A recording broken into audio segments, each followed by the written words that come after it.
আসসালামু আলাইকুম। আমি ফখরুল আমিন। সম্পূর্ণ নতুন একটি ভিডিওতে সকলকে স্বাগতম। তো আজকে আপনাদের সামনে নিয়ে আসলাম লাল কালারিং ব্রাসগোল্লা একটা জোড়া। জোড়াটা সম্পূর্ণ রানিং। এই জোড়াটা আমি ছোটোবেলায় বাচ্চা অবস্থায় আনছিলাম। তো মাশাল্লাহ বড় হয়েছে। আর রিসেন্টলি এটা ডিম দিয়েছিল। ডিম দেওয়ার পরে বাচ্চা হওয়ার পরে কবুতরটা আসলে আমার খাঁচার উপরে রাখা, জায়গা স্বল্পতার কারণে ওরা খাঁচার উপরে একটা খোঁড়ার মধ্যে আর কি ডিম দিছিল। বাচ্চাও হয়েছিল, তো কাকে বাচ্চাটা নিয়ে গেছে।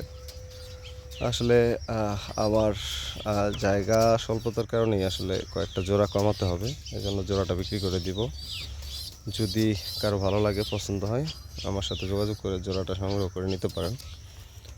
জোড়াটার কথা যদি বলি, তো আপনারা কালার মার্কিং তো দেখতেই পাচ্ছেন। জোড়াটার চোখগুলো হচ্ছে কালো রঙের, কোনো দুই চোখ নেই। আর নর খুব ভালো ডাকাডাকি করে। আর আমার কাছে তো একবারই ডিম দিল, তো দেখলাম যে খুব ভালো দেয় মাশাল্লাহ। তো যদি কারো ভালো লাগে, পছন্দ হয়, আমার সাথে যোগাযোগ করে জোড়াটা সংগ্রহ করে নিতে পারবেন। আমার মোবাইল নাম্বার হচ্ছে 01517834088।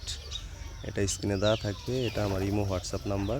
আপনারা যোগাযোগ করে সংগ্রহ করে নিতে পারবেন। আর জোড়াটা আমি মোটামুটি কাছাকাছি 2000 টাকা হলে সেল করে দিব। খুব বেশি যে কম রাখতে পারবো তা না, তবে সামান্য সম্মান করতে পারবো আশা করি। তবে সেটা খুবই সামান্য। মানে আকাশ পাতাল কোনো দাম আমি চাই নাই, বা ওইভাবে আসলে সেল করব না। যদি কারো ভালো লাগে, পছন্দ হয়, আমার সাথে যোগাযোগ করবেন। আমার লোকেশন হচ্ছে পদ্মা সেতু টুল প্লাজা। আপনারা অনেকেই চিনেন মাওয়া পদ্মা সেতু, সেই টুল প্লাজার কাছে আমার বাসা। আপনারা এসে দেখে নিয়ে যেতে পারবেন। আর জোড়াটা সম্পূর্ণ রানিং, সম্পূর্ণ সুস্থ সবল, আপনারা দেখতে পাচ্ছেন। আর কালার মার্কিং এটাও আপনার ভিডিওতে দেয়া আছে, আপনারা খেয়াল করে তারপরে নেবেন। নরের কালার মার্কিং মাশাল্লাহ খুবই ভালো, আর মাদির মিস মার্কিং আছে।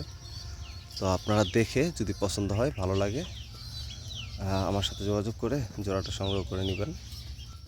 আর তবে একটা কথা হচ্ছে, যার কবুতর আসলে ভালো লাগবে, পছন্দ হবে, সিদ্ধান্ত নেবেন, নেওয়ার মতো সিদ্ধান্ত, এবং দাম পছন্দ হবে, তারাই আমার সাথে যোগাযোগ করবেন। অনেকেই মানে অযথা ফোন দিয়ে বিরক্ত করে। সবারই সময়ের মূল্য আছে, তো আশা করি ব্যাপারটা বুঝবেন। তো আজকের মতো এখানেই রাখছি। আল্লাহ হাফেজ।